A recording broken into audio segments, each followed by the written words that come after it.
Towards the end of his playing career, Johan Cruyff, the Ajax legend, contrary as ever, joined Feyenoord for a season and won the league title.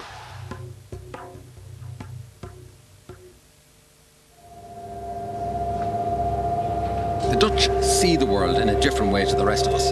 This is partly because of their unusual landscape. Now, they also play football in a different manner, obviously. They've more or less elevated it to an art form.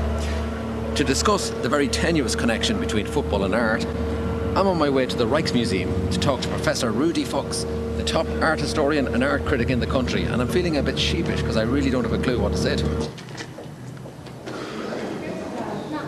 I'd like to ask you, first of all, to what extent has the Dutch landscape influenced the way the Dutch play football? The landscape in Holland is straight. The horizon is straight. Right. When you ask an Italian an interpreter to make a horizon, to draw one, he draws a mountain. A Dutch person will draw a straight line. And then the person who's looking at the landscape has to measure his distance from there to the line, to that horizon. And if you look at landscape painting, but also at the landscape itself, when you travel around, there are all these little things, like a tree, a little windmill, a small tower. In Scottish painting, with mountains around, they would be insignificant. But here they are monuments of measuring space. At some point, they started speaking about soccer, that it was a game in space, and you had to command the space. So it was building a game from moment to moment, from here to there. And getting from where you are to the horizon. Ajax herstelt toch wel enigszins in die tweede helft. And the same thing is you see in painting. Van Basten. The beauty of the Dutch is all teamwork. And more than teamwork, it's about sort of managing the space on the field in a completely different way to anybody else, to what anybody else had done. And Cruyff would have the ball in midfield, and he'd be pointing people around and saying, you know, you go deep, you come in on the left. And then he'd give this pass. And I remember a couple of times on TV, they didn't catch the guy he was passing to because nobody had seen it. In the 80s, this television program got the director of the Amsterdam Ballet and Cruyff together, and the point was to compare football and ballet. And Cruyff and Van Danzig, the director, get talking about dance and sport. I remember Cruyff saying, look, and the thing is, you have the ball here, and the second guy is coming up down the wing, but what's important is the third guy. Van Danzig says, yeah, it's the same with us. What you're saying is choreography. And Cruyff says, yes, that's right, it's choreography.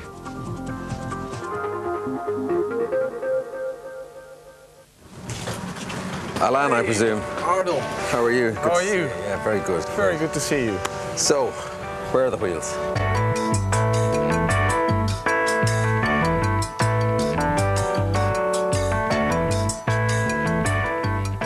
So you're from Rotterdam, Alan, are you? Yeah, I'm born and raised. Yeah. And what's so great about Rotterdam? Well, I'm used to Rotterdam. Because you're used to it doesn't mean it's great. In a way it is.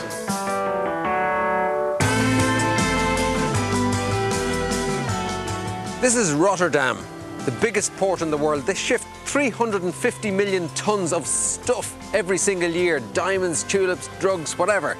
These people are made of hardy stock. This is a city entirely reclaimed from the sea. And during the war, it was absolutely flattened in a Nazi bombardment, unlike Amsterdam. And it was rebuilt from scratch by these very hardy people. They're not messers. I've heard that people really resent the fact that Amsterdam wasn't actually bombed during the war at all. That, you know, they just should have bombed Amsterdam. Yeah. If you had a bomb now, would you blow up Amsterdam? It doesn't look like any other part of Holland really, does it, Rotterdam? No. There's the cubes. Oh. There's the cube buildings, yeah. And they're apartments, yeah? And there are apartments, people living over there. And there are shops over there, you can shop around. Yeah, how can you live in there? It's probably... Do people have to wear sort of magnetic boots and... They actually are wearing magnetic boots. Really? Yeah. Rotterdam is somehow renowned for its architecture, really worldwide, you know. And that's also the motto that the city wants to bring across, basically, like, we are daring, you know. We want to everything's possible here. So, and if you see some of the buildings, yeah, like you said, it's amazing that they're still standing because they have these weird shapes and forms. And that's an amazing building. I just love that. I mean, you know, why did he do that? Because I think years later Jackie Chan slid off this building. Did he? Yeah, he slid off this building, really. In one of his movies or just for In the one, crack? no. I would love to slide down that. That would be... That is a stunning building.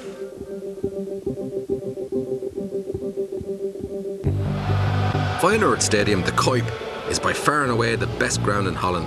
I was here for the corresponding fixture last year. Then, Ajax were well on top. But the Ajax fans caused a bit of trouble on the train bringing them from Amsterdam, and they were sent home. So the atmosphere suffered as a result.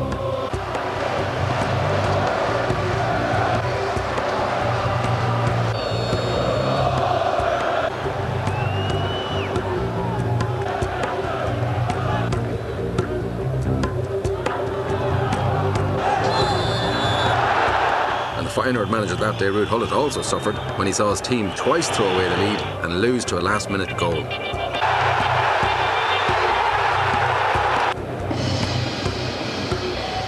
Three weeks later, Ruud Gullit and Feyenoord parted company.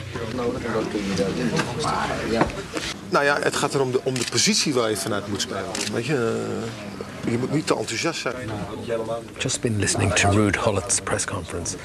Now, my Dutch isn't very good, but what I think he's saying is that he's very sad and that he's thinking of giving up Dutch football. And he wants to manage Shelburne. But I'm not sure about that.